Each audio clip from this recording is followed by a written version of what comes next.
Good morning. Today, I'm gonna perform the male genitalia, the anus, rectum, and the prostate. So, before you enter the room of the patient, you should prepare already the equipments needed like the gloves, the pin light, the stool, and the gown. After that, you should explain to the patient the procedure you are going to perform, and then you should always provide the privacy of the patient. Before touching the patient, you should wash already your hands, sanitize your hands, and then you should ask the patient the name of the patient, the data of the patient. You should check. Okay, so we're going to have some interview questions to our patient. Okay, sir. Good morning. Good morning, sir. Um, I'm Irish, your nurse for today. I'm going to perform a health assessment of your genitalia, anus, and rectum prostate. Then, okay, so I have some questions, sir. Is it okay for you? So, I will start the current symptoms. Do you have any current symptoms, pain in your penis, scrotum, testis, or groin? Any lesions on penis or genitalia area? Any lumps, swelling, and masses in scrotum or in your genital or in a groin area? Any heaviness or dragging feeling in scrotum? Difficulty in urinating? Frequent ur fre- frequent nighttime urination? Any changes in color, odor, or amount of your urine? Any pain or burning when urinating? Recent changes in sexual activity pattern or sexual desire? Difficulty in attaining or maintaining an erection? Problem with ejaculation? Fertility problems? Problems with bowels?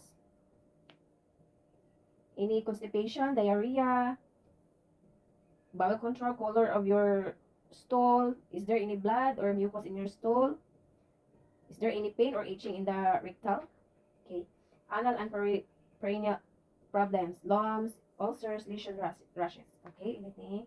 Okay. Okay. In the past history, previous problems related to your pelvic area. Any surgeries, treatments, and results. Date and last testicular exam by a physician. Are you tested for HIV? Previous anal and rectal trauma or surgery, congenital deformities. History of blood in stool.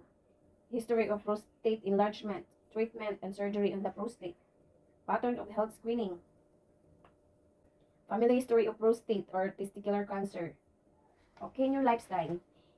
Number of sexual partners. Kind of birth control method. Current or past exposure to chemicals or radiation. Usual daily activity. Okay. Heavy lifting. Genital problems that affect daily activities. Fertility concerns. Sexual preference. Concern related to sex. Stress related to sex. Knowledge of sexual transmitted disease and prevention. Do you perform testicular self-examination? Okay. Use of laxatives, stool softeners, enemas, or other bowel medication. Practice anal sex. Daily water fluid intake. Okay. Usual diet, high fiber or roughage saturated fat content. Usual exercise pattern. Any effect in daily life from anal, rectal, and bowel problems or from prostate problems. Okay, thank you, sir. So I'm gonna start to collect my objective data. I'm gonna inspect, palpate your private part. Is it okay? Okay, thank you. So now we're going to perform. So in obtaining objective data, you should first inspect the base. Before that, so you should inspect the base of the penis. So inspect. And the scrotum. Inspect the pubic hair for growth pattern and excoriation, erythema, or any infestation. Inspect the base of the penis, the pubic hair for the growth pattern, and inspect the skin of the shaft for rashes, lesions, or lumps. Palpate. In palpating, you should wear gloves.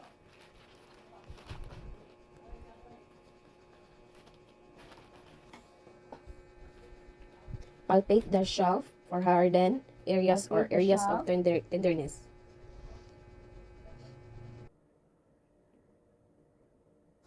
Inspect the foreskin for the color, any lesions, then inspect also the glands for the size, shape, lesions, or redness. Palpate for the urethral discharges by gently squeezing the glands between the index fingers and the thumbs. So in scrotum, inspect the size, shape, and position.